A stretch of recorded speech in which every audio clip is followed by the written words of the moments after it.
Welcome to the Audiation in the Wild podcast with your hosts, Bo Talifer and Eric Rasmussen.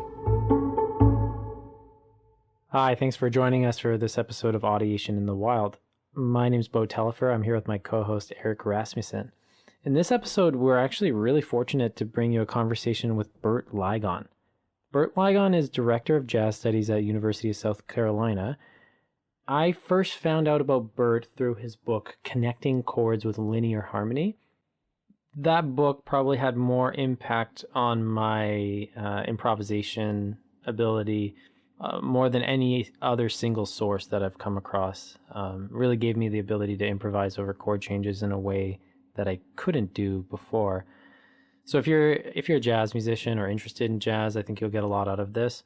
For the guitar players in the audience too, we actually get into the weeds, some of the complexities involved in learning and studying the guitar. And so I think the guitar players among us will enjoy this as well. But without any further ado, let's get into it with Bert. Hey, Bert, thanks for coming and joining us. Good morning. Good afternoon. Yeah, morning for me still.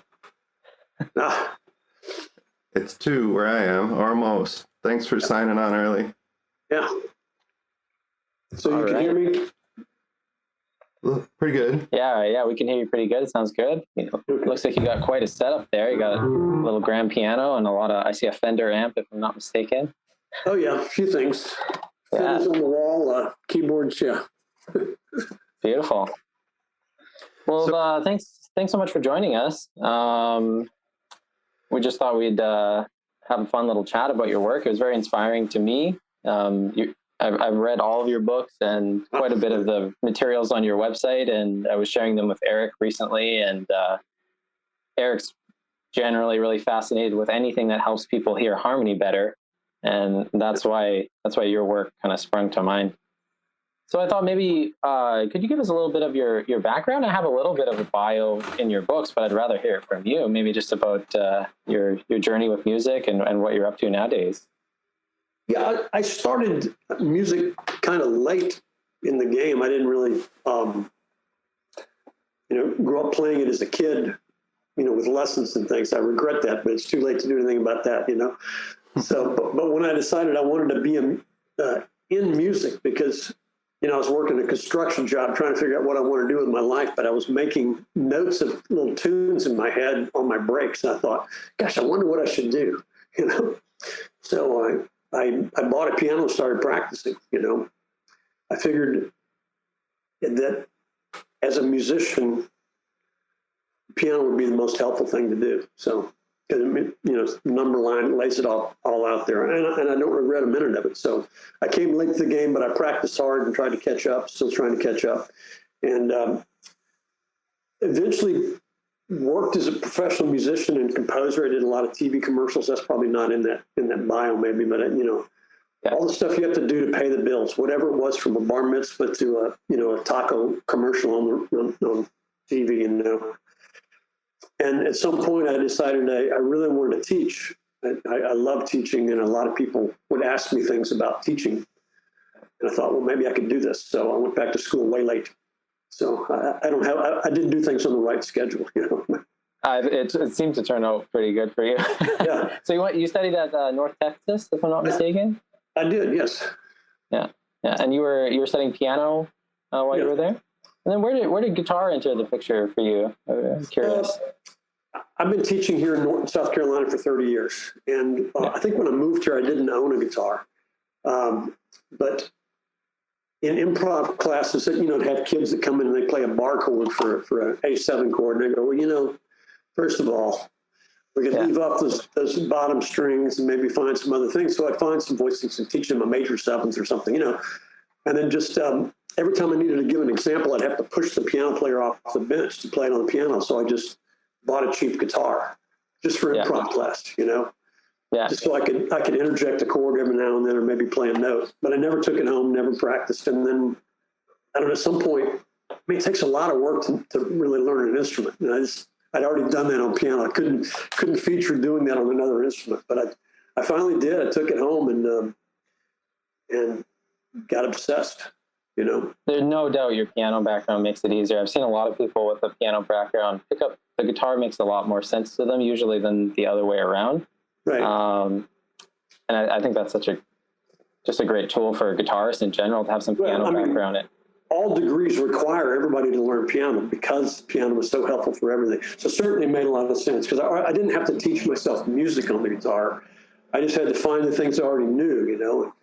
And there were days that I would sit there and play stuff on the piano and try to, and you know, with the guitar in the lap and try to translate things back and forth.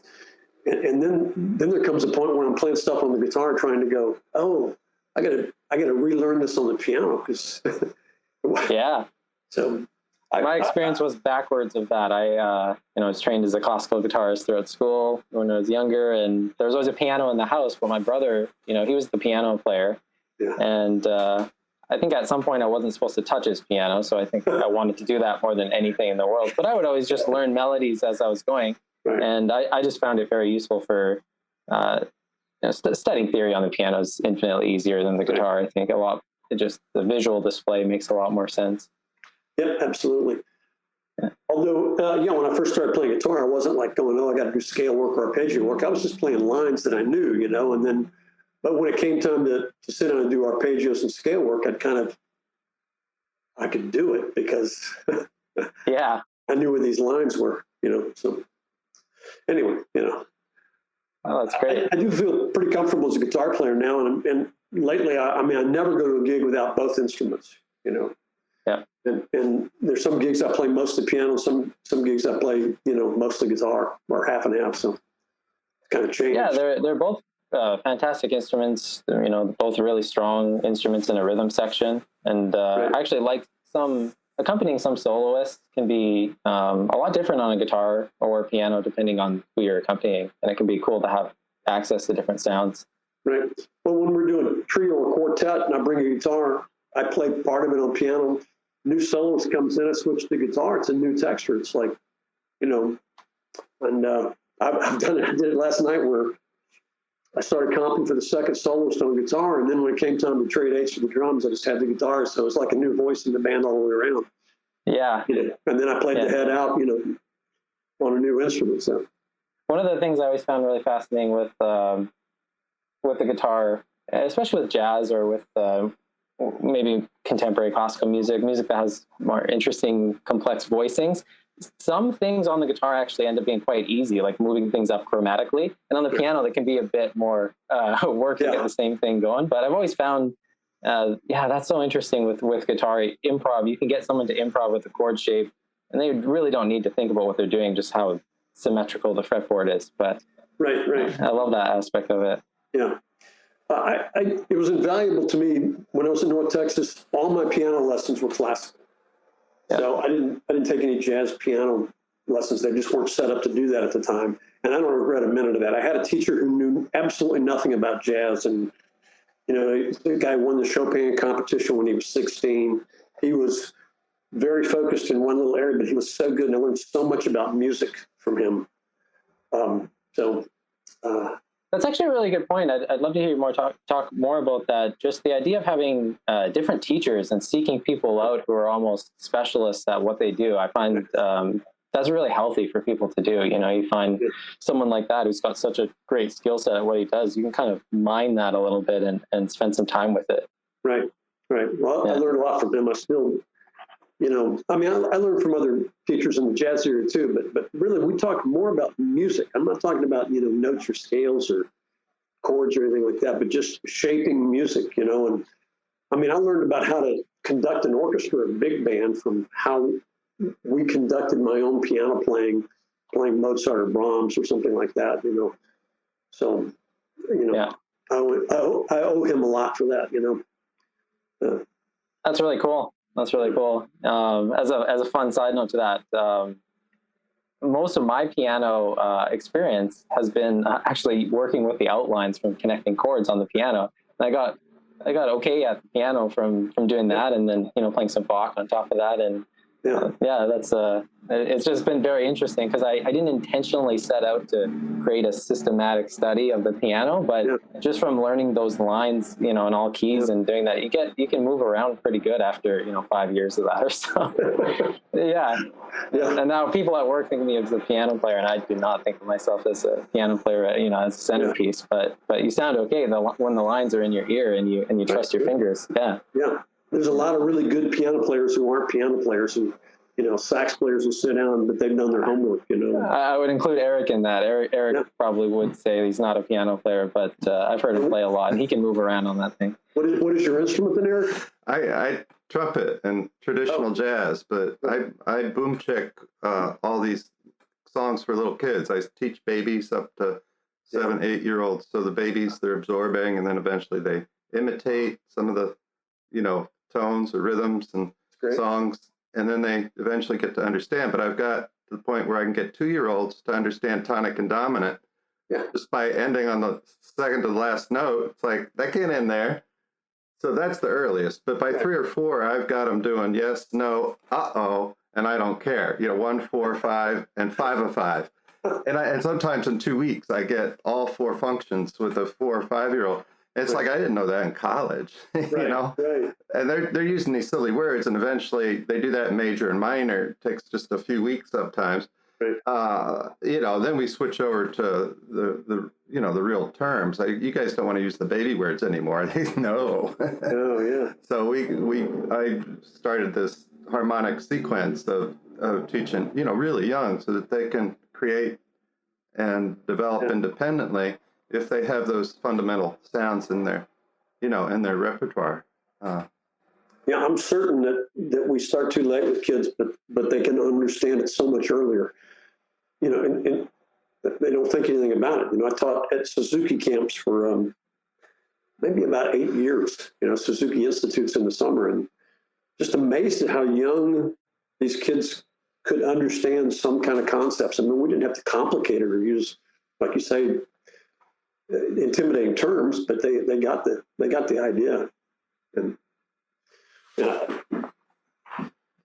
at South Carolina, do you know Wendy Valerio? I know Wendy. Yeah. And her husband John plays jazz. He was my jazz composition teacher at Temple. Oh yeah. When they were there. So, but at any rate, here a long time. Yeah.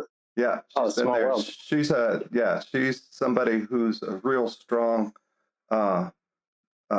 member of my tribe. The Gordon learning sequences and music and the audiation, if you know that term. And I do. So did you know Gordon?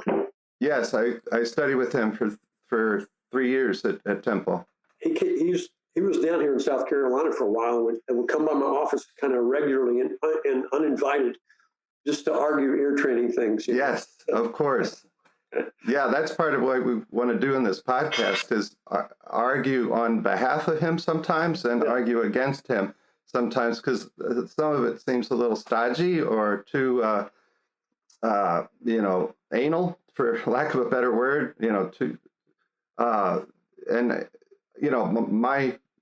my harmonic learning sequence that I've been working on for 15 years or so, just as a way into learning harmony, avoiding the tonal patterns at first. You don't have to learn tonal patterns to learn harmony. And it's helpful too, in addition to, the standard way to do that. But like I said, I can teach yes, no, uh-oh, and I don't care in 2 weeks to 4 or 5 year olds. Maybe just for Bert and for anyone else who's listening, Eric's general framework for beginning students on learning to hear changes by ear. He'll be playing a familiar song for them, like Mary Had a Little Lamb. He'll stop the song maybe on the last note or right before the last note. So you should be expecting to hear the tonic chord. And he just starts asking them, like, can I end the song there? And initially it's linked to the melody. They know the last note of the melody should be coming. And eventually, really quickly, he's just phasing out the melody and you're only hearing the changes.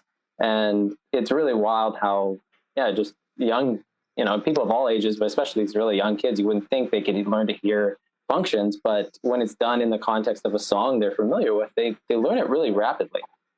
And how much of that is is there a sense of a relationship at the time of phrases too? I think it's almost, at first, it's almost completely dependent on that. And that's what's so cool about it, is that in the beginning, like if you use Mary Had a Little Lamb, I know that's what Eric traditionally uses to get it started. It's a standard, it's a folk standard, right? Which I love. It's great if you look at it like that. But that ending phrase, da-na-na-na-dum, the tonic chord there at the end is just totally connected to the form and the phrase of the song. And that's another part of Eric's work that I found so interesting, is that it's done in the context of a song. So it's something they can hear while the tune's going on, and later on while, he's just playing chords for them on the piano. But because it's one thing to hear, tonic and dominant outside of a tune, but you want to be able to hear it while a form of a tune's going on, because that's where it's going to really take flight. Well, even with some of my university students, maybe they'll never hear this, but some of them get caught up in some elaborate chords and some harmony, and they've disconnected in their minds from how it puts together to make a phrase. There's a reason there's a predominant chord and a dominant chord and a tonic chord here, because this creates some kind of 4 or 8 measure phrase, and it's part of the piece. And they don't understand why I reject or react negatively to some of their reharmonizations. It's like, no, we kind of got things backwards. You actually are putting the emphasis on the wrong syllable sometimes, So that's why I was asking that, because it's. I totally agree. You can't take them apart from each other. I love to hear what both of you guys think of this, but I've often been thinking about this as, there's these different contexts or different scales of magnification you can be on. Like the most micro you can be at is the individual rhythm, like the one note rhythm, or the individual pitch that you're playing in A right now. But on the macro, it's like what's going on in this whole performance tonight or this whole album, and there's all this space in between. And something that's often forgotten about it, something with soloing that's so common, is being able to tell a story through the solo.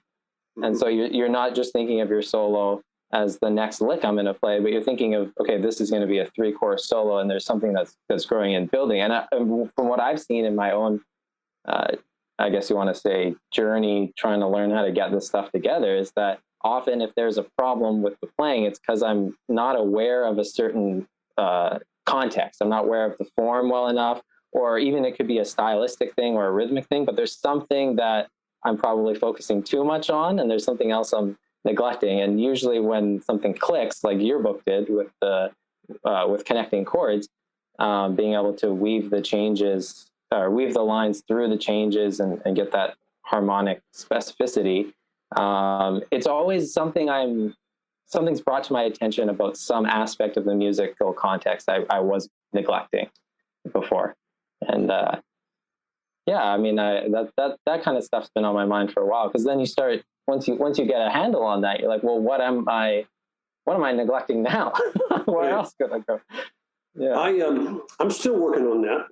Yeah, it's just that balance, and I work with my students on it too, so we're all thinking about it. But even if you take any simple outline or a triadic thing or an embellishment of the melody, sometimes you want it to be incredibly complex because of where it is in a phrase, and other times you want it to be really simple, and then other times you just want to not play because a drummer needs to do that fill for this whole thing to work out, and the thing about jazz is we don't always make the perfect choices. Maybe some people do. Maybe really good Bill Evans recordings, all the choices are perfect. I was going to say Evans might have come close to that. Yeah, but there are times that he doesn't, and I can show you recordings where like, no, he didn't do it right that night. Yeah. So, but the point is that yeah, you're right. You have to pull back and you have to think, oh yeah, I need to play this note here to make this chord sound. I need to play, and I can play all these embellishments and stuff, but maybe I don't need to. So we actually practice that in lessons with students where we play the same line and then maybe the melody of the tune. Yeah. Twice in a row. And this phrase we're going to play it where we're really playing it as simply as we can to really communicate the melody or the outline or whatever it is. And the next time we're taking all the embellishment, we're playing it simple with no embellishments. And the next time we're trying to smother it with embellishments. And then we've practiced at least our 2 choices. So then in improv, when we are trying to create this whole sculpture, we've practiced more than just playing licks and notes and things to get through the changes, or practice playing the melody. We practice playing them with several different approaches. So when we come to that crossroads, here's that B section. What do I need to do now? We've been thinking, well, I've been really busy. So maybe I need to be really simple here, or maybe I've been really simple, so now it's time to really start putting some, thicker embellishments in. But that is that kind of pulling back that you were talking about. Yeah. But like everything else needs to be practiced, Which is that'd be a great segue into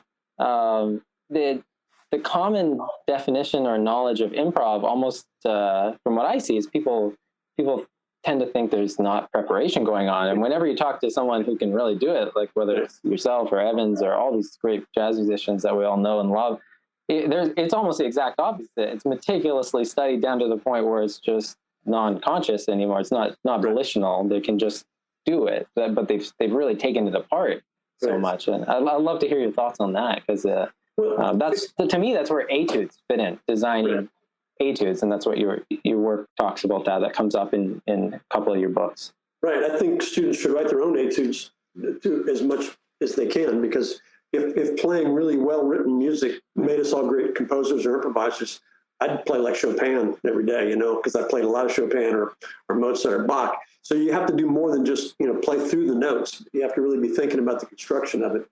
And so writing an etude for yourself kind of does those kind of things. You can have an agenda, and you can practice changing gears. That's, that kind of thing. A lot of people who practice, like I said, just good lines, and they can plug in the good lines, but they're not thinking about how is this going to fit for the architecture of a solo. And so the improv part to me is all that preparation. Then I can make decisions.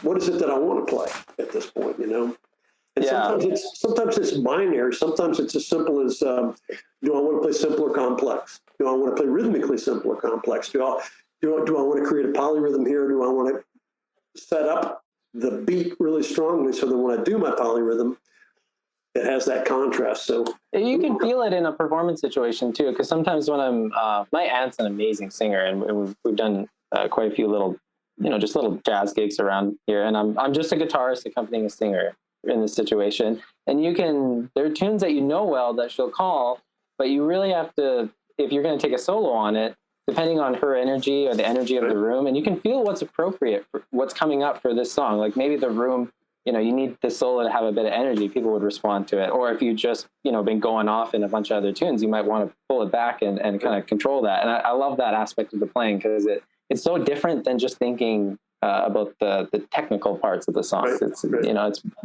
a different level to kind of sit at. And the best musicians I've played at, they seem to sit totally at that level. Like whenever I ask them about notes or anything, they're just like, oh. Yeah, when you're on the gig, right? Yeah. I think a lot of those guys know some of those guys who won't talk about it do know a lot more about it, but they somehow think it diminishes its magic if you say, Which I'm not sure.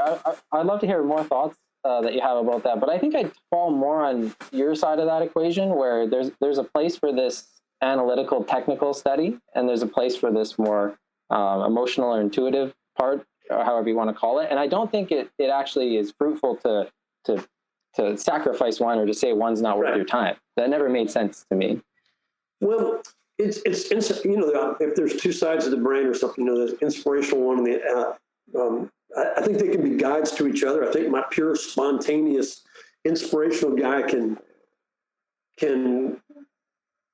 go off, but my intellectual side has armed that emotional side with some really good details so I can communicate. If I was going to be a writer of words, of English, I know how to speak. We are improvising now using nouns and verbs and adverbs and adjectives and all kinds of things. And we're determining how complicated each sentence is, all by intuition. We're not thinking about it. But as a writer, and I am a writer, I write of words, I spend a lot of time thinking about how sentences communicate exactly what I want. And if you're writing a paragraph, you think seriously about how these sentences construct a paragraph. A sentence that prepares something, a sentence that does it again, and then here's the one that gives you, bam, this is one that turns on the light, So I do the same thing with improv. There are times that I'm over there at the piano and it's just purely the inspired part of me going and going. And when that wears out, then usually I hit a wall where there's something I can't do, or something I didn't do that I wanted to do, or something I want to dig deeper in. So the analytical guy comes in and goes, I got this, and he kind of helps me through it. And that's when that guy starts talking to me about, details of the changes, or what are the other options that I can do for this chord or sound or transition or rhythmic thing, or, a multitude of things.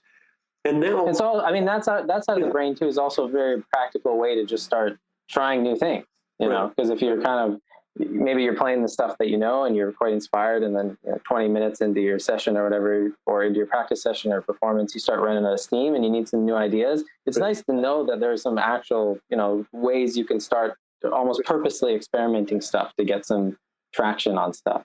Right. So conversely, a day may be where I come in, I don't really have that. I'm not like creatively inspired. I'm not necessarily uninspired. Just like, it's just time to get down to the nitty gritty. Yeah. Am I getting the sound out of the guitar I want? Is it the pick? Is it this hand? Is it, whatever the details are, can I really move around on these arpeggios? And then, so, you work that way. And then on the gig, all should go well, But there are times that I will practice. We're talking about the structure of an entire solo.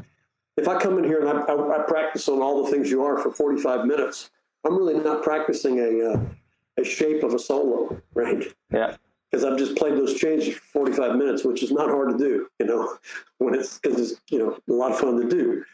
So at some point I need to, in another day, I need to pull back and practice 3 courses and stop. Yeah. And then start again and practice how I'm going to shape the whole thing. And like you were talking about, pulling way back to where I can see the whole course, in front of me, and why I'm doing this and why I'm shifting gears, and, yeah. Yeah. Yeah. So, right, all the improv definitions say with little or no preparation, and I don't know what that means. Yeah, I've only found the opposite. This whole thing kind of started with me with, I've told Eric this story, but I was listening to a lesson that Pat Metheny is giving a student, and someone uploaded this online, I'm sure without his permission. But they both take a solo. It sounds like they're playing Mr. PC. They both take a solo, and then Pat gives them some feedback. And the feedback is that, the rhythm's not cool, but also that he can't bring the sound of the changes out through the lines. And I think it was in my early 20s I heard this. And I was like, I wonder what he's talking about there. Because I was a decent musician at the time, but I couldn't really fly over changes yet. If you played a static tonic chord, I could improvise pretty well. Yeah. Maybe hear a 5 once in a while. So he said, listen to Charlie Parker. So I started listening tons of Charlie Parker. And then I realized, wow, I really can't do this, what he's saying. Like, I can play arpeggios, but they don't sing.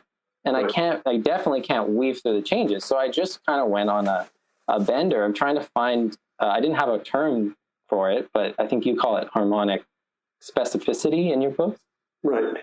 Yes. Yeah, I was just trying to find some information. How do you do this? Because I knew I could hear it in Bach, I could hear it in Mozart, but eventually I found your book. Someone online recommended your book, and it was very odd the way the process worked, because I just learned the lines, and I wasn't really expecting it to do what was advertised originally. But it really did what it was advertised to do. I started hearing lines, and at first just over certain changes, but then, it just really starts getting into your ear, and you start predicting. You can, the first line where you go da da da da da da da da da. You can change, instead of hearing that last note as being part of the one chord, you could start hearing that being part of a bunch of other chords, and it started to just totally change the way that I played guitar. And I did a lot of work with this on the piano, and that's most of my piano background, is just doing these outlines. But have you seen similar things happen with students that have come to study with you, where they improv a bit, but these outlines really start doing things for them harmonically? Yeah, I've been teaching in South Carolina for 30 years, and the kids I had 30 years ago are 50 years old and teaching in universities now. And we just had some of them come back and play a concert. We played a concert this Saturday with Veronica Swift. The singer? Yeah. I saw on your website, actually. I saw her name on your site recently. She's so good. Anyway, but some of these guys stood up and solo, and it's like, Yeah. I remember when they couldn't get through anything, so yeah, it really helps them hearing wise too. One of these kids came back and told me that now when they listen to Parker, they listen to somebody else. They're not confused about what they're doing. It doesn't mean they can do it in real time with them, but they know what those sounds are. They go, I recognize that, and they, Sure. And transcribing becomes easier because for one, you kind of in a sense know a lot of what they're going to do. You just don't know how they're going to use it, Yeah. We're not surprised anymore if I transcribed a sentence and it had a noun and a verb in it. That's not the surprise anymore. It's just like, oh, what are you going to do with that? So they know at least what to look for, and they've already pre-heard what they know what those symbols means on the page now too. It's not some abstract. It's like a sound. Exactly. Yeah. Which is another reason we contacted you, because I don't know if you use the word audiation in your book, but I like the term, and I think most of the great professors that I've met or great musicians, they all talk about it. Can you hear the lines that you're playing in your head? Can you sing them? Are you aware? Can you sing the resting tone, or can you sing C if we're in the key of C? And I think there's a little pyramid in one of your books where you talk about being able to see, hear, and could you describe that for us? I think you. Yeah, there's like 3 skills that are connected here. It doesn't matter what's on top, but for me, it's aural. Yeah. Because that's what the ultimate goal is. We hear it. So if I hear it, I should be able to picture what it feels like to physically play it. So there's that physical aspect, and I should be able to read. We're university musicians. We should be able to read it too. How well do you read on guitar? Pretty well. Yeah. Classical background. But the classical background also, you play it like when you first train in classical, it's mostly open position, and there's a big lack of training in the rest of the neck. So that, I just had to develop my own boot camp for that, but it's fine. It's great. So when I'm looking at written music, I should be able to hear what it sounds like by looking at it on the page. I should be able to, while I'm looking at it, imagine what it physically feels like to play it on whatever instrument I'm playing, And I used to, the first time I looked at a Beethoven piano concerto that I played, I was on a bus trip. I got the music and had to take a bus home. And I read the whole thing on the bus and imagine what it was like to play it without errors, and just kind of read along in time, just imagining. And then when I got home was the first time I actually physically sight read it. And it was way better than it would have been had I not taken this first chance just to look at it. But I was hearing the notes, I was singing the lines in my head. Yeah, what Gordon would call notationally audiating. Right. I didn't know that term when I wrote the book. I think I met Gordon and heard the term audiate, but of course, I've always steered for anything. That's a good term. One of the final exam for my theory class, my jazz theory class, is I'll play them a C chord and have them sing modulations to all the closely related keys and back. Like all the outlines. Yeah, the outlines. I've been working on all of those, but I don't know why. I've been really into the 2-5 of 3 because it's in a lot of tunes, and once you get that one down, a lot of tunes are easier to move around, and it's a beautiful sound too. It's absolutely beautiful. I think it's the hardest to hear. I'm not really sure why, but it is in a lot of tunes, but it's in fewer tunes than we go to 2 all the time. We go to 4, you can't get, right off the bat. We go to 5 a lot of times. A lot of tunes that turn around as a 2-5 and then of 5 and then 2-5 back to 1. We all know tunes like that. But going to 3 is a little bit more unusual. And I'm not sure exactly why that's harder to hear.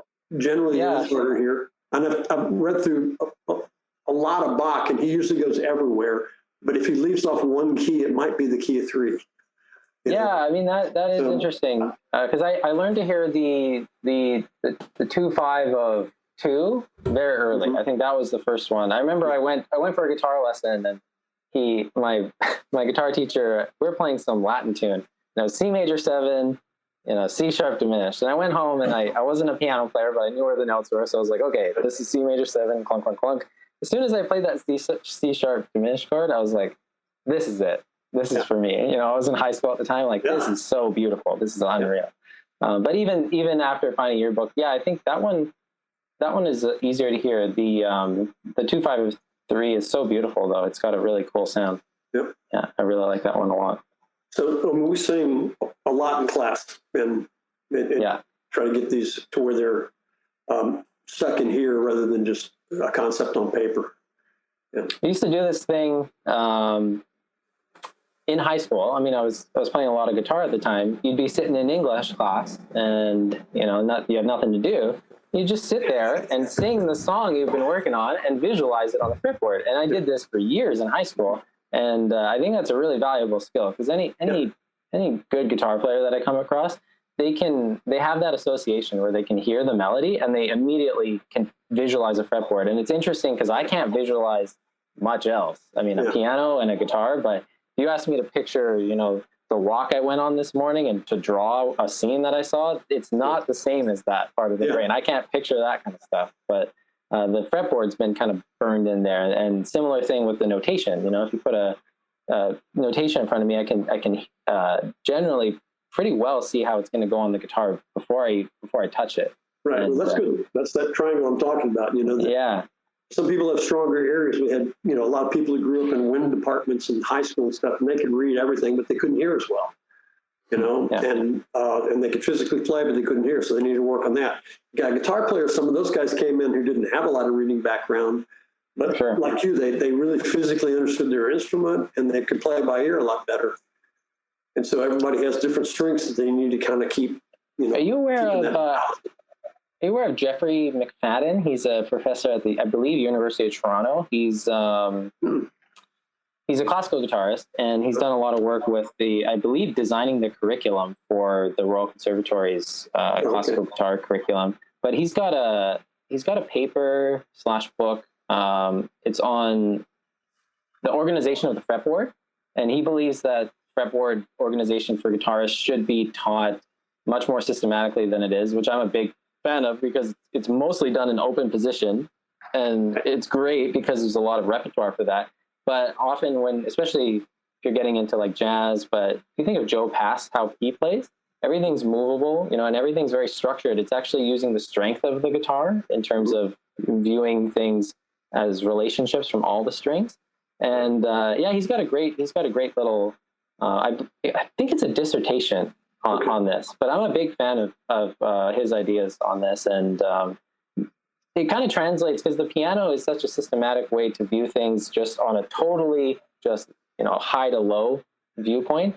Right. And that did a lot for me. But I find a lot of guitar players don't get the chance to systematically, whether it's scales, that you need some kind of system to simplify your thinking on the fingerboard, because it can get a little out of hand if you don't have one. This is something I'm considering writing a book on. I know it seems like, no, you're a piano player, you can't write a book on guitar, but in a sense, that would be almost my selling point, is that I'm a piano player. And I have a systematic way of teaching myself guitar. I wasn't going to waste a lot of time, doing, so I've spent a lot of time thinking about this. What is the simplest way? Why am I even playing this line in this position at all? Because for me, with this music, or any kind of music, you can play notes in a lot of places on the guitar, but only some certain ones are going to match the articulations you want for this line, So I have students come in and they're playing all these things here that they can't, or they're crossing strings when they should have pulled off, or, phrasing and stuff like that have a great deal to do with why I make choices where I'm playing it. Because actually, this goes back to the improv discussion. When I am actually improvising in a real situation, I certainly am thinking about pitches, but almost more than that, I'm thinking about a rhythm and an articulation first. That's what hits my head. We're laughing because we actually interviewed Hal Galper a couple days ago, who played with Dizzy, and Dizzy's thing was Hal told us, Dizzy told him, think of a rhythm and put a note to it. Don't do the other way around. Don't think of a note and put a rhythm to it. And that makes so much sense. It makes, because you're thinking phrases when you do that. Yeah, right. So people ask me, what do you think when you're improvising? They're looking for, a scale and thinking low, green, sharp 2 or some crap like that. I'm just going, I'm thinking, they go, that sounds like drums. I go, well, that's what I'm thinking, I know. And then, it's a D minor chord. Well, I can use the notes of D minor to get to that articulation.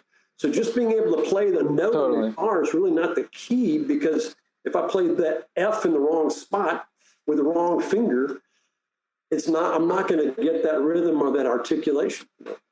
I stopped the kid the other day and I go, he played an A. Well, I don't remember what finger, it didn't really matter, but he played an A, and I go, that's the wrong fingering for that A, which seems funny because on guitar you can play an A with any finger anywhere you want to.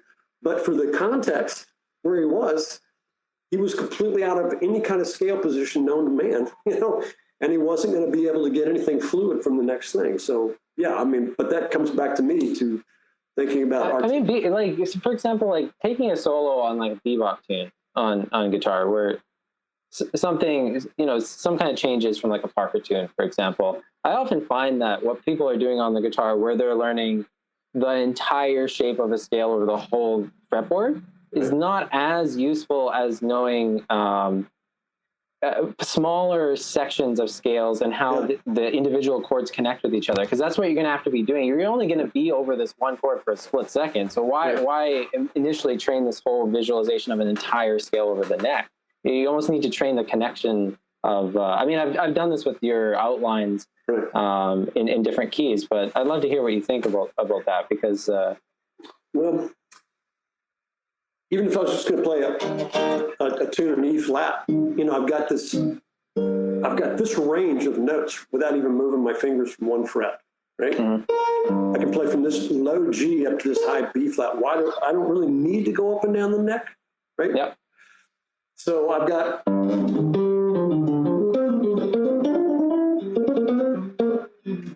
always self-conscious when I'm playing on the video because I realize my mouth is moving.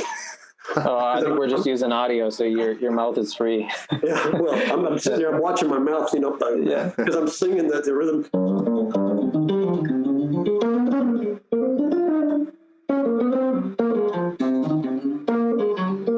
I mean, all that's right here, right?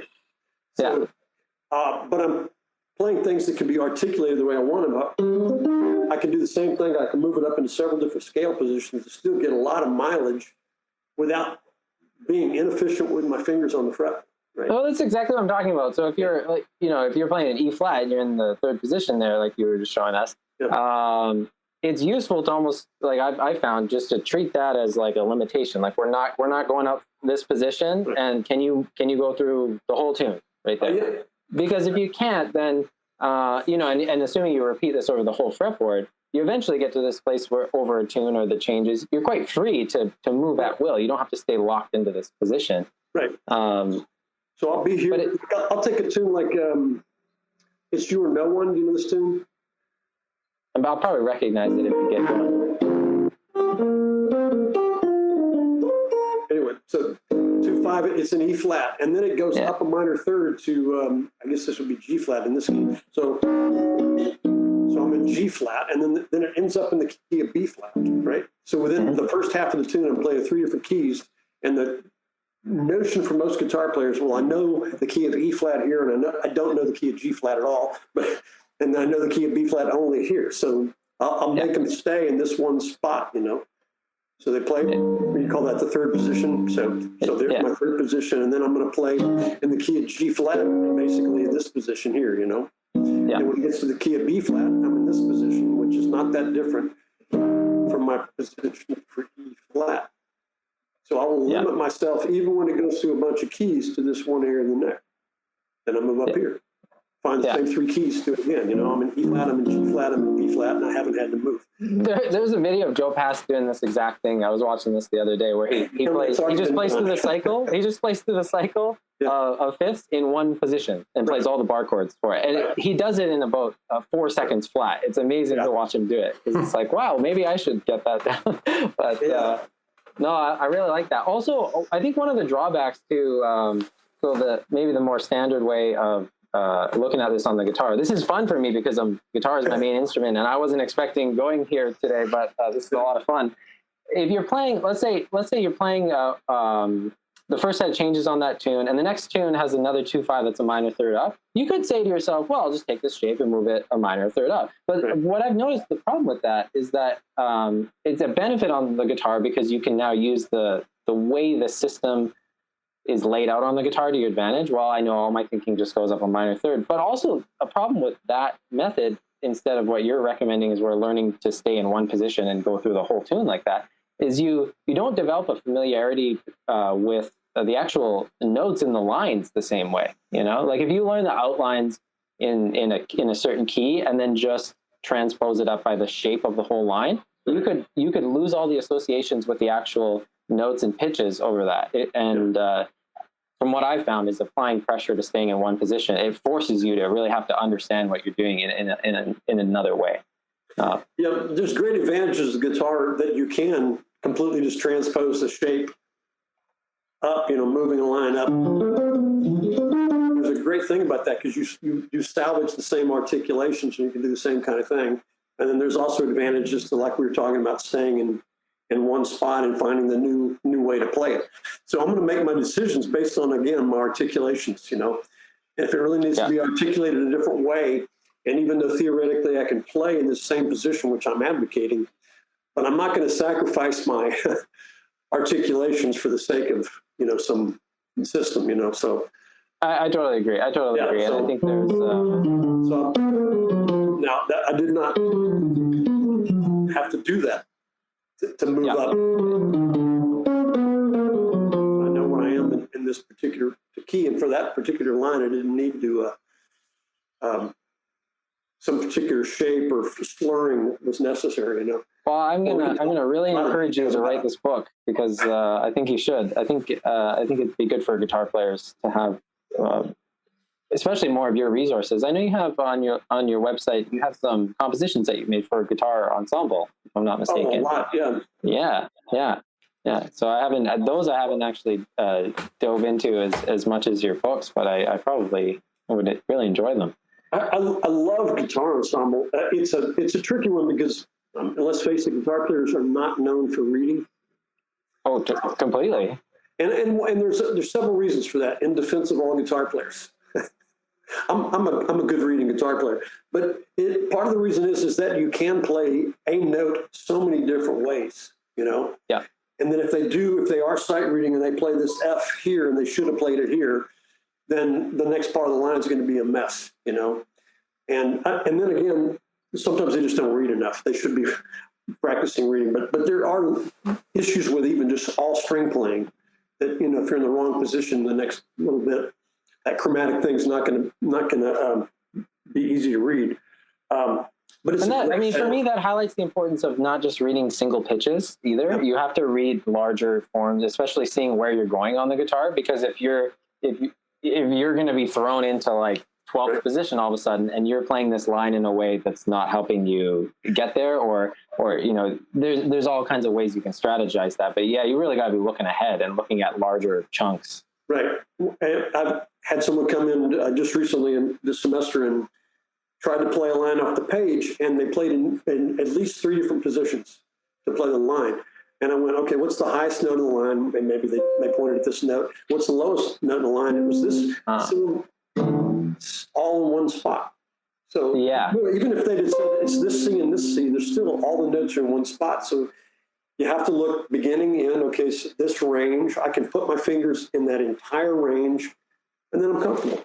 I wonder even how many guitar players have that committed to memories. Like if you looked at a staff and you saw a low A, like 2 lines below the treble clef, and you saw a high A, how many would know that 5th position would perfectly just get you there? Because even that, committing a few of those to memory would be well worth the effort. Right, and and most tunes aren't even that big a range, So So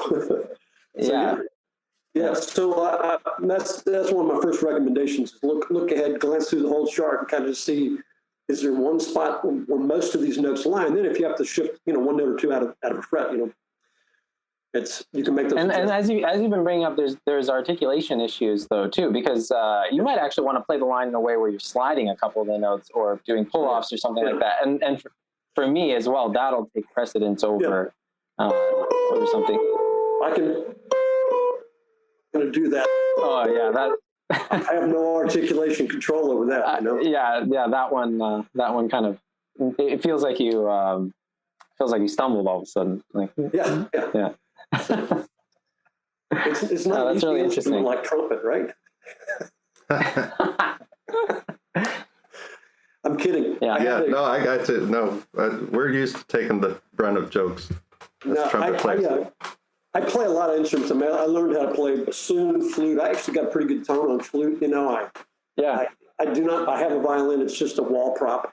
You know, I play mandolin sometimes. I do a lot of things, but I try to play trumpet, and I practice buzzing on a mouthpiece. And I bought a trumpet at a pawn shop, and I got so frustrated one day. This was many, many years ago. I pulled off the freeway on the way to North Texas and found a dumpster. and nothing but net. Man, it's frustrating. So yeah, any jokes I make about trumpet, it's with due respect for what you can do. Yeah, it's quite humbling too. Like an instrument like piano or guitar, just playing a one high note is really not an issue. On trumpet, that's a lot of work going into that. Yeah, there's no drama when I play a high B flat. Yeah. Yeah, I'll put my Louis Armstrong against any musician in the world. Yeah. Yeah, fair enough. Yeah. But one of the things I love about the guitar, though, is that because because of the chaos that's going on the fretboard, essentially, there's a lot of different systems out there for playing, and you'll often find, someone like Joe Pass, who's just a master at his system, or all these different guitar players have ways of organizing their thinking on the instrument, and there's a lot of really creative things going on. Even to the point where like one classical piece or one jazz piece is almost just an exploration of this whole different system for putting chords down on a guitar that maybe someone else doesn't even use that much. Right. And it can be really interesting instrument in that regard. Yeah, it is. There's not as much established tradition about how to play it. I mean, yeah. The pick.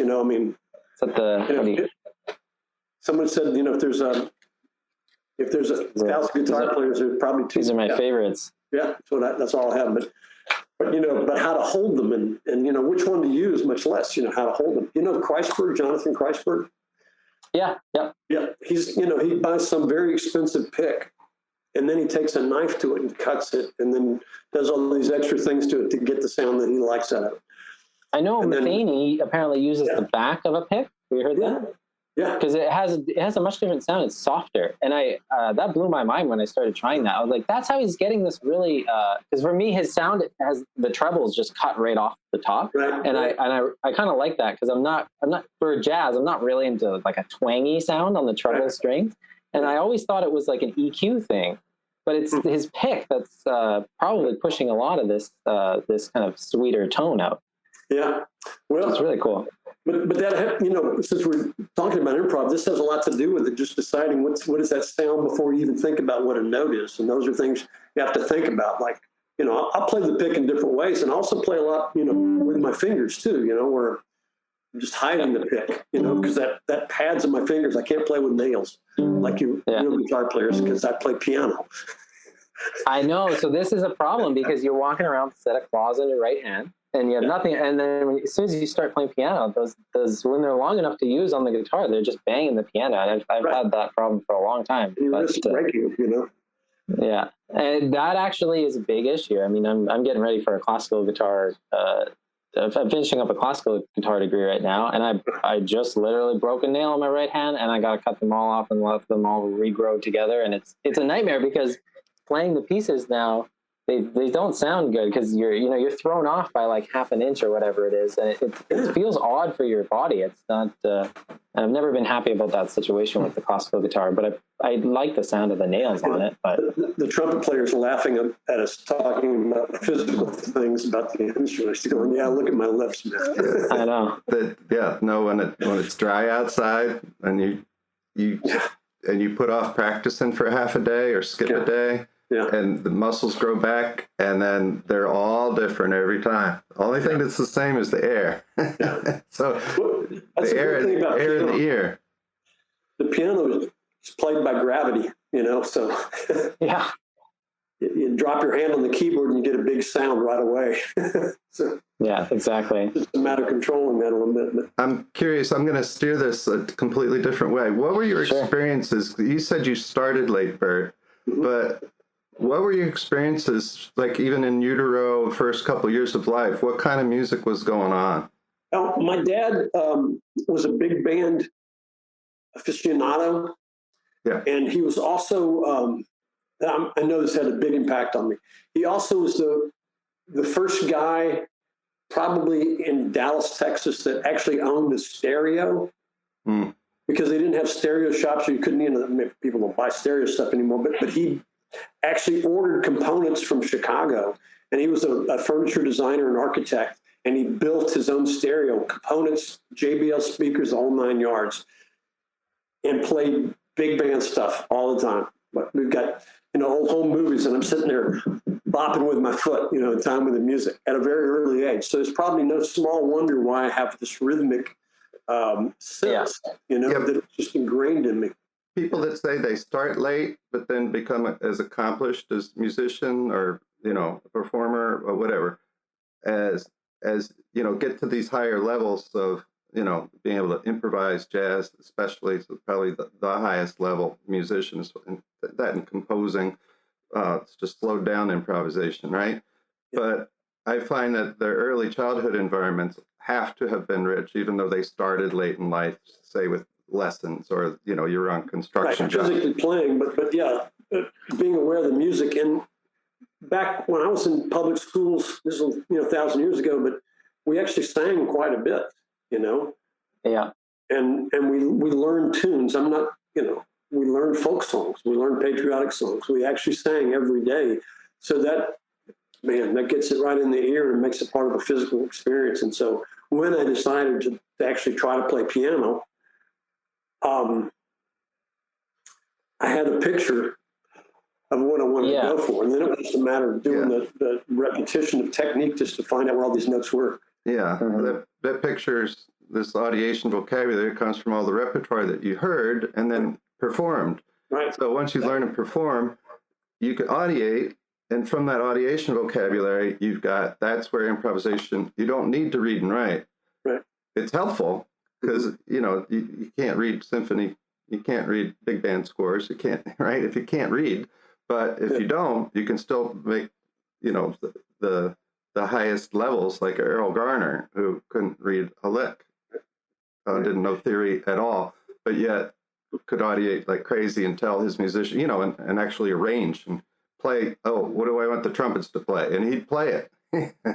And okay, so when the trumpets come in, this is what you play. And they would have to learn it, rote that way, because he couldn't communicate it through theory. Right. But yeah, he was a monster. I'm glad that I learned to read. I learned to read from singing in classes and choirs and stuff, and taking some high school theory class. But man, I'm so glad that I want to be able to do more than what Errol was able to do as far as writing. Yeah. Got a pencil with a point on one end and a big eraser on the other. When you're talking about composition being improvisation, slow motion, some of the motion is backwards. Some of you have a chance to correct things. Yeah. Yeah. So always point that out to students. And I'm curious too, in your conversations with Dr. Gordon, when he would come in and visit, what were the things you'd have disagreements about, or where did you come together? I'm curious if you could recall. Really, the central issue that we thought about, and he's argumentative guy. I'm very excited. I'm very excited. He did not think that you could be successful helping students with ear training after they got to college. By that time, it was too late. They were stuck with whatever their development were, just because if they, like we were talking about, their audiation experiences as a child formatted them, and if they hadn't been formatted adequately by then, nothing else could be done with it. And then he would argue from the point of view of a lot of research, and I just argued from hope.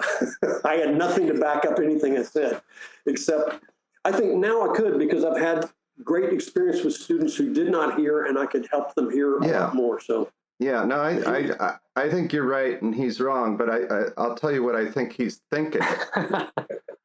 I'll tell you what I think Dr. Gordon's thinking is that your aptitude's pretty solidified even at 10 and 12, but I've improved my improvisation by teaching this harmonic sequence over the last 10 years. So I'm 60 now, so 50. I'm way older than a college kid. So it's a matter of how quickly I can go, but there's no reason for him to say you can't improve as a musician I think he would argue with himself if I were to Well, and tell Eric, you. one of the things that I've been talking to Eric a lot about this since I've known Eric over the past several months, but I think a lot of it comes down to like function of musical memory too, and there's probably a reason why when you're there we go. Sorry, It's my cheerleader for my point here. I was going to say, I think a lot of this comes down to musical memory. So your ability to have a storehouse of musical vocabulary that you just by ear know. I think it's no one's going to argue it's strongly developed when you're very, very young, because we tend to develop all kinds of vocabulary for our first language when we're young, and there's probably a bit of a hijacking of that neural apparatus when you're very, very young. But assuming you get, let's assume you have a decent amount of musical exposure when you're young, I have no doubt thinking that by committing new foreign sounds to memory, through listening and being able to sing them back, like whether it's those outlines in your book or just new solos or whatever it is, your ears grow for sure. There's not a doubt in my mind that you can push it to another level. It's much harder when you're older. It's much easier when you're early teens, or especially there's 1,000 trillion connections made in the brain by 3 years old, right? And then we lop them off and we call that learning, solidifying those pathways. And if you get music in before you're 3, that's why I asked you about your early childhood experience is crucial. And I think students that come to you without having that early childhood experience, Gordon's probably right. I'm going to have to agree with you. But right. So, but that's that lower 30th percentile. Those students don't self-select themselves to come to a college and study jazz guitar. And I do think the practical takeaway is that the early childhood music education is actually quite valuable. I think that's the whole point of this, is that I know for the school system around here in Canada, a lot of people treat, kindergarten music till grade 6 is somewhat like a joke. But it gets serious in concert band in grade 7, and it's almost completely backwards. Like the singing you do when you're younger is so important. It's too late in kindergarten. It's absolutely too late. You're over the hill by 3 or 4 years old in my world. Wow.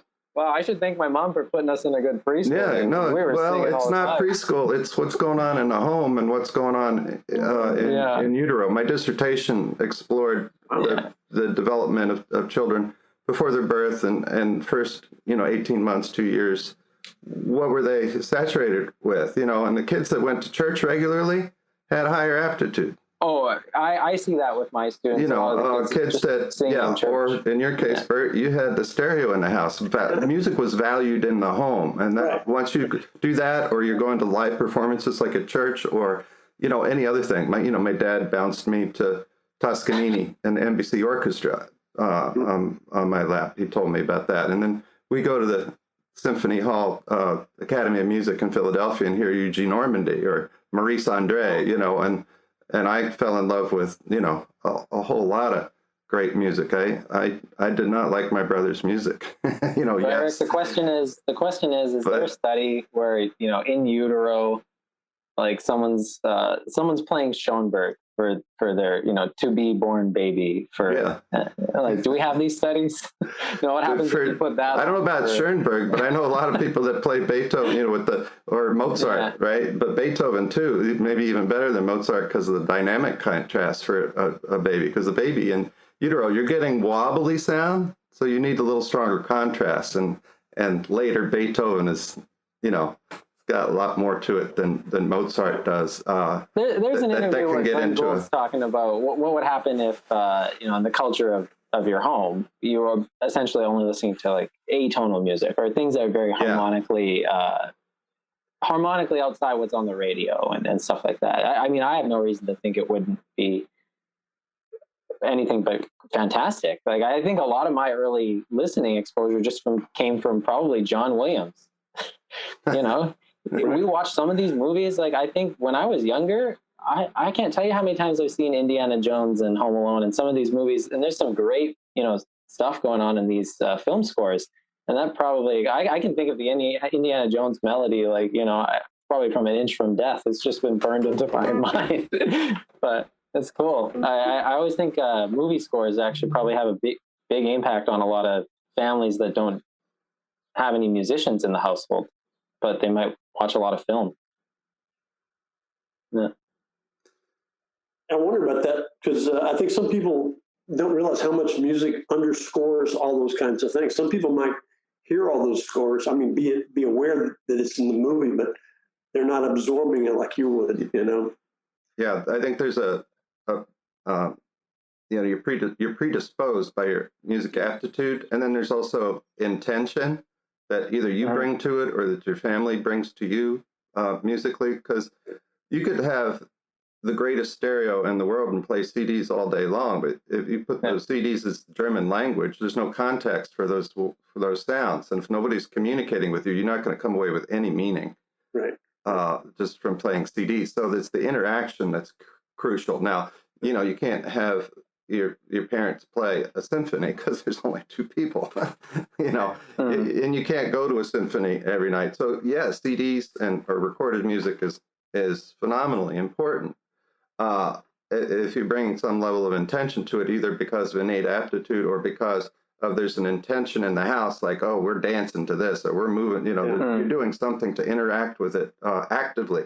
That active engagement and interaction is far better than putting a CD on like I said, German, and you're not going to pick anything up until you use it in context. I always wondered about the repetition too, because it's obviously a great thing to be exposed to a lot of music at any age and at young ages, but I always come back with these film scores because some of these movies, how kids will just watch the same movie like 100 times one week.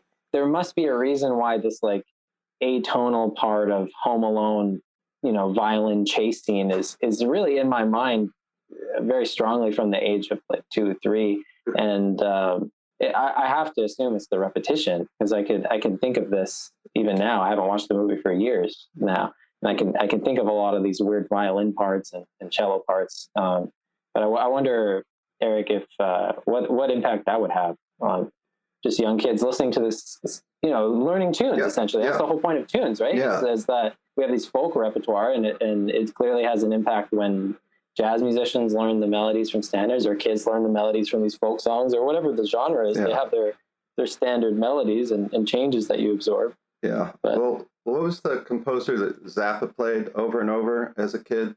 One of the far out 20th century. Trying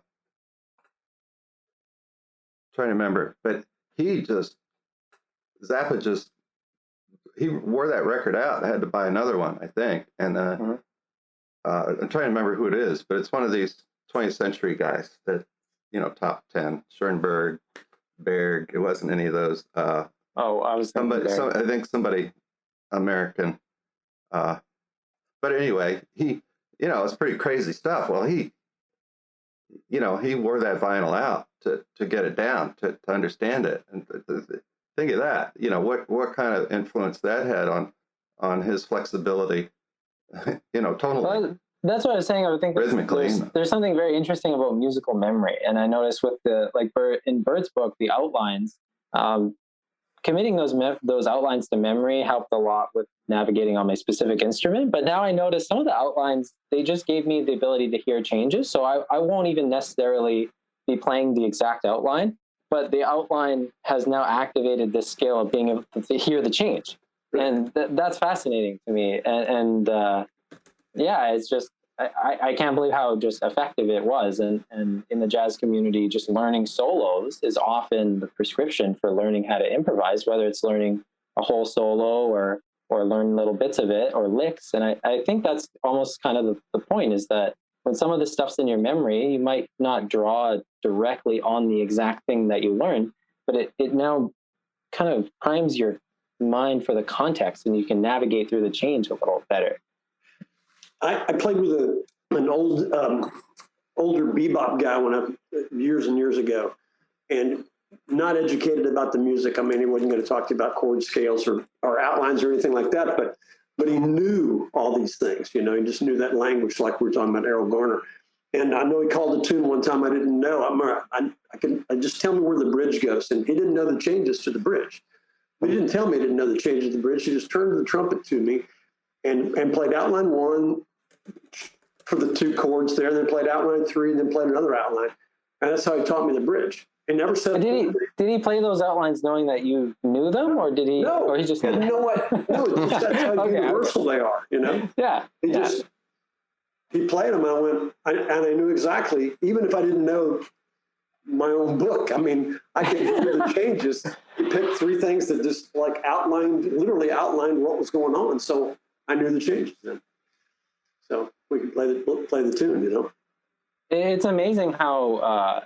Those outlines it's not just jazz. Like if you look at Bach and Mozart, like Bach is just an outline composer. It almost seems like he just put the chord tones on the strong beats and then just connected everything. And that there's actually another person we're trying to interview. His name's David Fuentes. I'm not sure if you're familiar with him. No. He's got a book called Figuring Out Melody, but he essentially discovered, the same thing you did, is that if you can hear the chord tones on the strong beats, there's ways to get to them, and that's what everyone's really doing. But it's really cool. Not anything unique. Yeah, I studied Bach and I studied Mozart and I studied all these people, and it seemed pretty clear. I just wasn't anything new. No.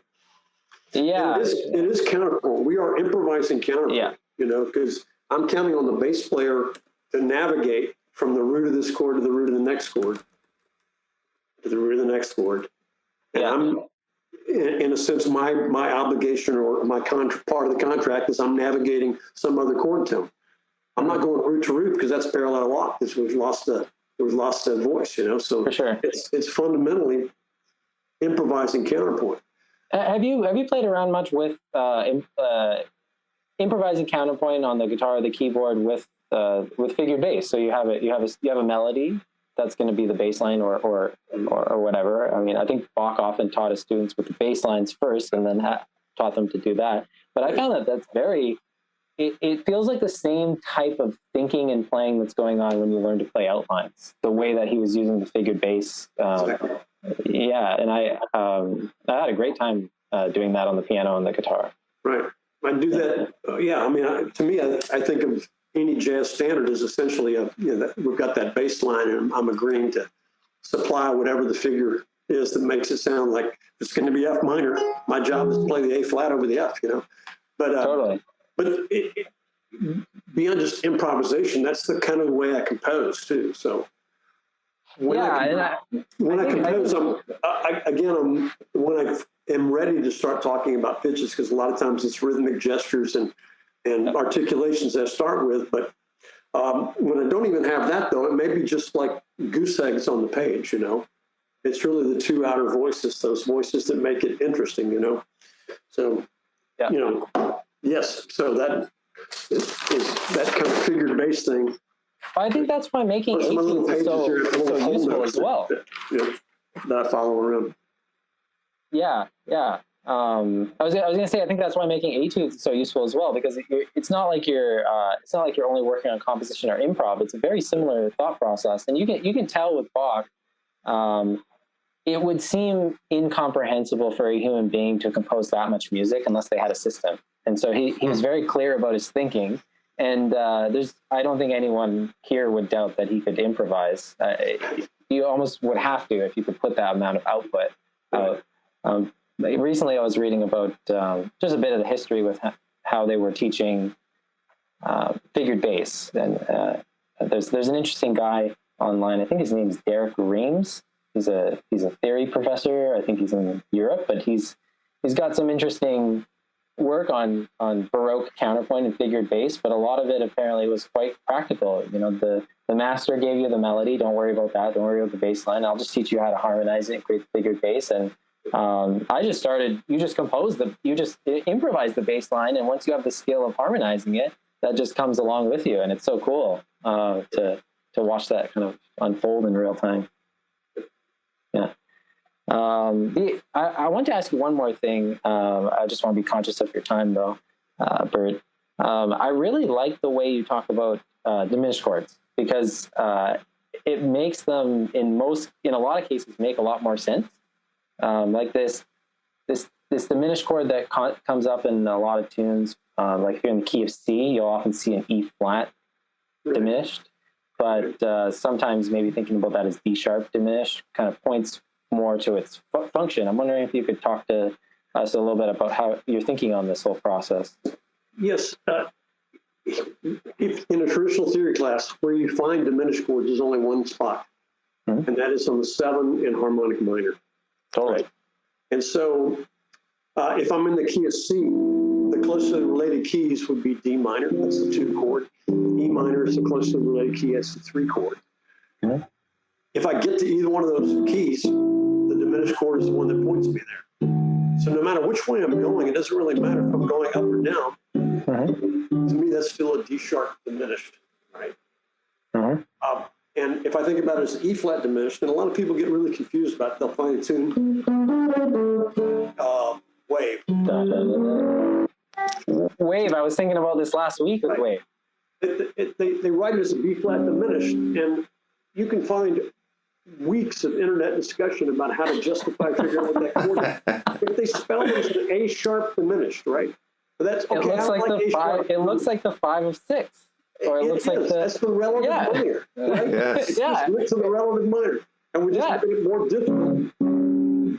But the fact that it doesn't go there upsets a lot of people. Yeah. Are deceptive cadences.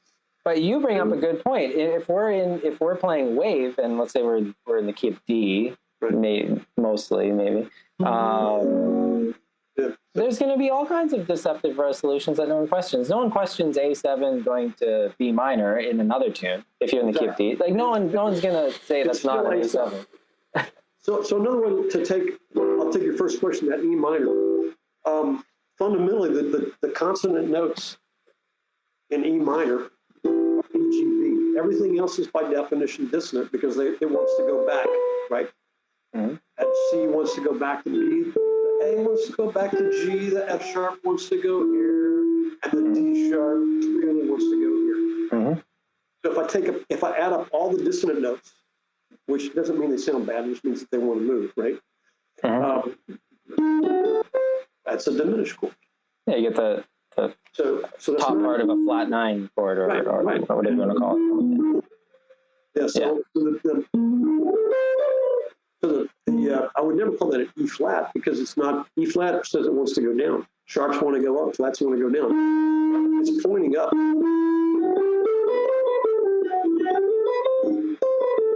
It's a Bach thing in the wrong key, but the idea. You can that outline is in so many Bach tunes. I mean, it's in that fourth invention. I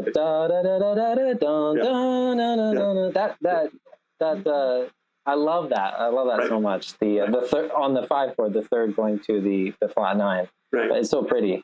So I'm going to call it diminished in relationship to where it points, even if it doesn't go there. Yeah. Because it kind of because I'm a literate musician, partly, And some people say, well, it's just a passive diminished. Well, that doesn't mean it can't also be derived from a specific key, So when you do see this diminished chord,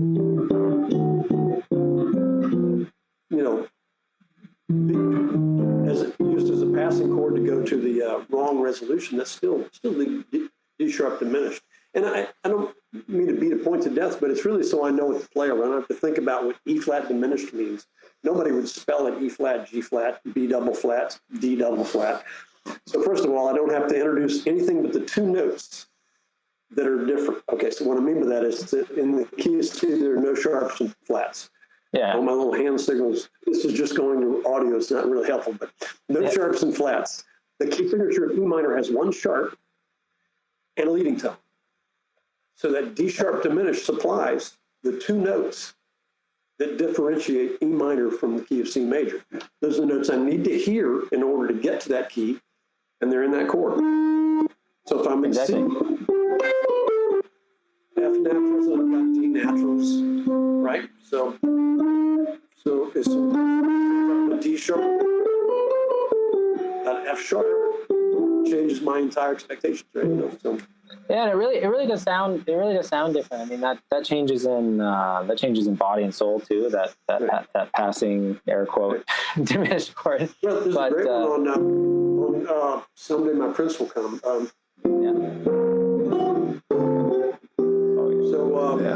bridge. People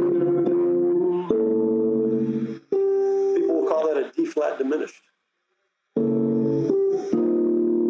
I'm saying it's C sharp because that's the D minor chord. Yeah. It's an A triad. There's an A triad here. Why would I think D flat when I'm playing the notes of an A triad? Yeah. Right? I'm curious, where did your thinking on that come from? Were you just translating the general idea? You know, we only have diminished chords coming off one spot in normal theory off the harmonic minor, or did someone explicitly teach you to think like this? I'm just curious.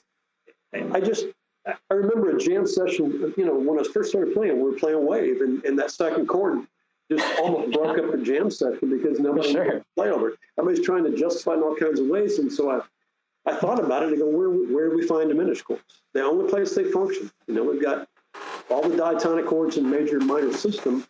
The ones in minor are from harmonic minor. We get harmony from harmonic minor. It's easy to think about. You know? So even just the difference between C and A minor, the difference is that G sharp. That is the note. So it's not an A flat. When we call it, yeah, I only push on it a bit because this made a big difference. I remember when I was studying harmony, you know, kind of on my own, just trying to get this together over the last 5 or 10 years. Diminished chords were something I always just thought of them as, you know, this extension on the 5 chord in minor, and that seemed like the place I was seeing them a lot. But then these other uses of diminished chords where people were calling them passing, it wasn't something I was really getting control of. And it was actually after I started singing the outlines on the 2-5 of 3, something about these, and going over what you said about the passing diminished chords, because it often shows up in that spot. It often shows up as a 5 of 3. Yeah, it all just kind of clicked, and you can hear the lines make total sense even if they're not resolving where they go. Another misconception about diminished chords is that, oh, it's a diminished chord, I've got to use a diminished scale. So then that was a part of it for me, is that I never really, the diminished scale never really sounded, I couldn't get it to kind of fly the way I wanted to. But when I think of it as the 5 of something else, or a secondary, you know, dominant of some kind, it makes total sense. A diminished scale is a beautiful sound, and I will use that as an alternative color anywhere I feel like it. Yeah, sure. Yeah.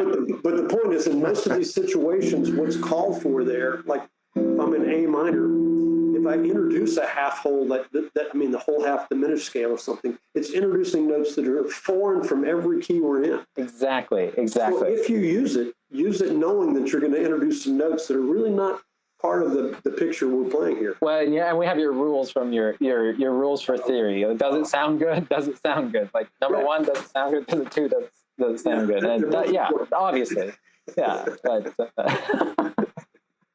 yeah. So I think people would, you know, that presume to plug in a certain scale at a certain time are often surprised by the notes they play, and then, you know, because they are playing some notes they didn't really hear or don't make sense in the context. So they're thinking theoretically and not audiationally. And if you play stuff that doesn't match the function, doesn't mean that you're not audiating. It means you're playing around with the context you're in. Yeah, it's funny. I've told students that we can tell the difference. We, meaning some experienced jazzers, when they play this note or this sound in the appropriate spot. I mean, because they've made an artistic choice to be surprising or something, or when they're doing it just because they're clueless, you know? Like, how do you know the difference? But, you know, we can tell the difference. There'll be times that Bill Evans, for instance, that will harmonically play an ambiguous chord or a chord that contradicts the situation, and it's the perfect artistic choice. And my student will play that in another spot, and it's like, no, that's wrong. You know, how can you say that's wrong? Because it's just a matter of handling the entire bigger picture of it. But yeah, they're not hearing it. Yeah, and I think there's a great analogy here with speaking is when we're speaking, we're traditionally trying to think of the point we're trying to make. We're actually not that concerned about. We're definitely not concerned about letters. Like we're not thinking letters at all, and we're not thinking phonemes. we're thinking not even words, we're kind of thinking of the point. And it's fascinating to do this in real time. I always like doing this example with students. I actually don't know right now the next words that are coming out. Yeah. I just have a general idea of where it needs to go. And the words almost just miraculously show up in time in the right order. Hopefully, if you can speak eloquent. I say you do know, but it's happening so quickly we don't notice it. And the same thing with audiation. If you're trying to stop and think what words are going to come out next, then you get, people who talk like, politicians often. But I almost imagine if you tried to learn how to speak English or a second language, the way a lot of people are learning to improvise, could you imagine someone just standing next to you saying, say words now, and you're just trying to say random words. You're like, okay, store. No, you can't do it. You have to, sausage. Like, there's no relationship. It has to come from something. It definitely comes from some kind of intention. But I say you do know, because you've practiced for, however old you are, sure. minus right. one.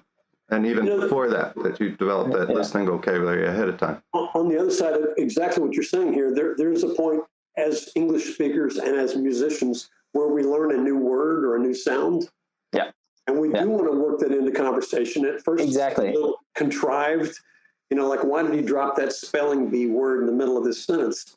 But it's kind of a way of building your vocabulary. Sometimes I know that if I'm trying to experience a new sound, I'm going to plug it in, and I can point through places in Chick Corea's development or other artists' development where you can hear they've discovered a new sound and they're overusing it as a way of kind of getting it into their larger vocabulary. So I completely agree, and I'm often not a fan of the divide that says that it all has to be completely natural or automatic, or it all has to be. There's a time and a place for both of those different skill sets for sure. Yep. That's so. Yes, so for me, I'm still guiding my practice time and my improv in real time with other musicians on kind of letting these two sides, guide me. I'm certainly going to go try to play as much from the flow and from the intuitive and from what I know. And like we're speaking now, we're not pre-thinking, we're speaking. But then I'm also kind of paying attention to what I'm playing and trying to figure out, what needs to come next. Just like we do when we're speaking, we're thinking, what's the point I need to make? Yeah. Yeah. Actually, this whole talk about the secondary dominants, whether they're 2/5s or 5s, I feel like this was such a natural progressing point for musicians at large, whether classical musicians or jazz musicians, because if you have this vocabulary for playing 2/5s, learning to use them in a new context seems like the next natural extension. And so if you're learning to play 2/5 of 2 or 2/5 of 3, you can take a lot of the vocabulary you already have, and now you're starting to hear it in this new context underneath another function. And that's a perfect example for me of being able to take something to mastery and assimilate it into the, however you want to say it, subconscious or automatic thinking, and now start to even learn to do that in a new context or a new spot. And it's been a lot of fun. Yep, young kids, I know you're working with young kids a lot. From working at these Suzuki camps, I wouldn't try to get them to play in a lot of different keys at first, of course. Like if we can just find triad notes, I'm just going to, like this. Oh, wow. So we literally pick notes out of the air, but kids would improvise based on these kind of notes and having these as our goal notes, not any kind of chord tones or anything, just like fundamental notes that are in physics. And then kids would start using a leading tone when they wanted to aim to the 5 of whatever key we were playing. And I would ask them, and they heard it. I didn't say, oh, you can use a leading tone or you can modulate using the 5 of 5. I didn't complicate anything like this at the beginning.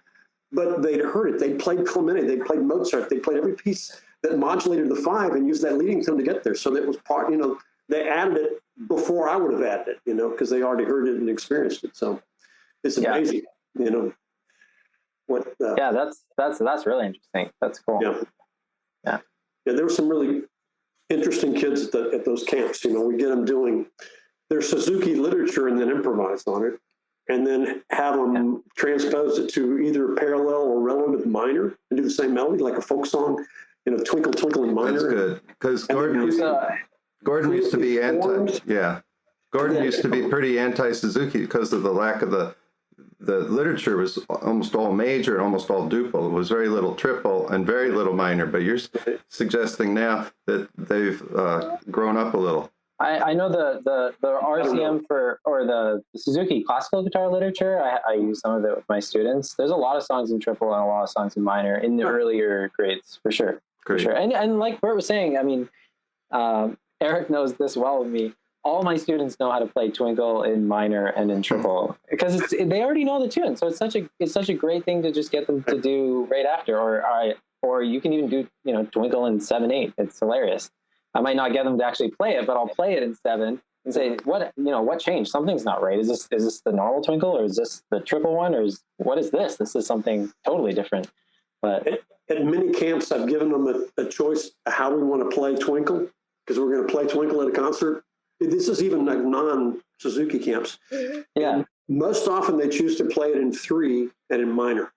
No, this is my experience too. This is I don't know why. And we name it some Russian thing because it sounds like some kind of Russian bad thing, or it sounds like the Israeli national anthem, which is Twinkle. I get a lot of kids telling me it sounds like Darth Vader's Twinkle Twinkle Little Star or Darth Vader Twinkle. Yeah. And I'm like, which one do you want to play? Or the best response I had, I played major Twinkle for a student, and then I played minor, and I said, describe both. The one of them said major sounds like the music my grandma listens to, and then he said the minor one sounds like Darth Vader's theme, and I was like, okay, I guess we know which one you want to play. Yeah. A lot of fun though. A lot of fun. Oh man. Well, Bert, it's been so fun talking. I just want to give you or Eric the floor. I've really been having a blast though. Oh yeah, oh yeah. That's what I do for the B. Have a hit the road Jack B section for Twinkle. Yeah. Baseline. Yeah. That's my kids get it that way, and then the other way they get it is alternating 7s and 5s. Twinkle, twinkle, little star, how I wonder what you are up. That's wild. That's crazy Twinkle. Yeah. So anyway, I got a bunch of them. Mess with them once they learn Twinkle the right way. So yeah, it's been a pleasure. It's been really nice hearing. Appreciate the invitation. Yes. It was a lot of fun to chat, and like I've said a few times, your work's had a really positive impact on me, and it's been I'm so glad I found it, and I'm so glad you were willing to come by to have a chat for an hour with us. Sure. Yeah. Well, Zoom me again sometime. We'll just talk straight guitar, and Now that I didn't know we were going to go there, I'm very excited, and I'm interested to hear more about the ideas you have for this book, because I'm very curious about it, and so far I've been very much in alignment with what you're talking about. Yeah. Alignment being the key word. I know. When it's ready, we'll send this out to everybody but the trumpet players.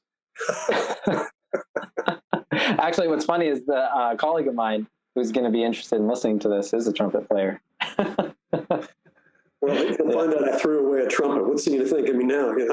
Oh, he loved your work. He came up with the word, actually, alignment is the way that he was trying to describe specificity in getting the chord tones to come out in his playing. And I lent him a copy of your book, and it just blew his mind. He loved it. Well, good, man. Yeah, send him my way. And I thank you for trumpeting my work there. Say hello to Wendy if you run into her. Or John, for that matter, if he remembers me. Wendy does. I'll do that. All right, Bert. Thanks so much. See you again. Take care.